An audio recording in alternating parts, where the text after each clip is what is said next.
Salut tout le monde, aujourd'hui je vous fais une vidéo, c'est un témoignage que j'ai reçu d'une de mes abonnées. Je suis extrêmement ravie, merci à elle de m'avoir partagé du coup son témoignage.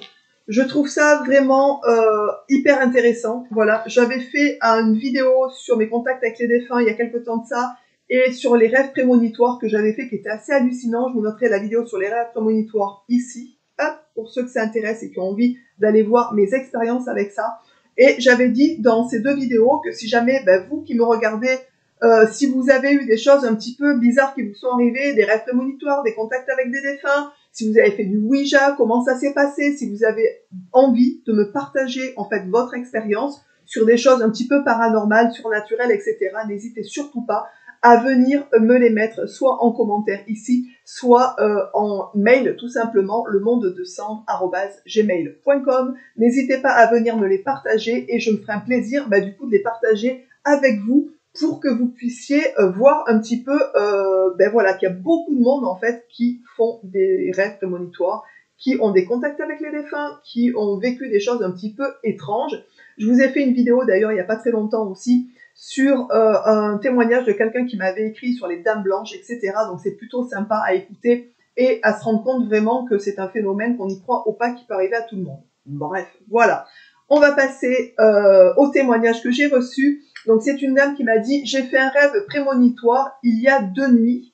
J'ai rêvé d'un attentat dans une église. » Donc comme je l'expliquais dans mes vidéos, quand on fait un rêve prémonitoire, vraiment, on se réveille pas de la même manière. On le sait vraiment. On sait qu'il y a quelque chose de pas normal. C'est pas un rêve normal. On n'est pas dans un état normal. Vraiment. Pour ceux et celles qui l'ont vécu, n'hésitez pas, je vous dis, à venir témoigner et à nous me dire ce que vous avez ressenti, ce que vous avez vécu, comment ça s'est passé, etc. C'est hyper important, je trouve, de pouvoir, du coup, le partager, tout simplement. Elle me met en me réveillant. Je me souvenais de chaque détail. Je savais que ce n'était pas normal. J'en ai d'ailleurs parlé à une amie proche. Ça, c'est tout à fait exact. C'est vraiment la sensation qu'on a quand on fait un rêve prémonitoire. On se souvient de tout. On se souvient que ça vibre, que ça a vibré en nous, en fait. On sent que c'est pas normal, que c'est pas un rêve normal et que ça va se passer. On le sait, en fait. Mais vraiment, c'est quelque chose d'assez extraordinaire. Elle me met dans la soirée et j'ai appris qu'il venait d'y avoir un attentat dans une église à Hambourg. Voilà.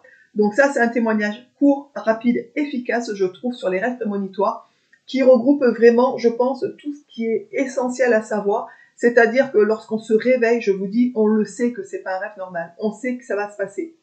Et malheureusement, pour cette dame, en fait, elle a vécu un rêve prémonitoire qui concernait un attentat dans une église.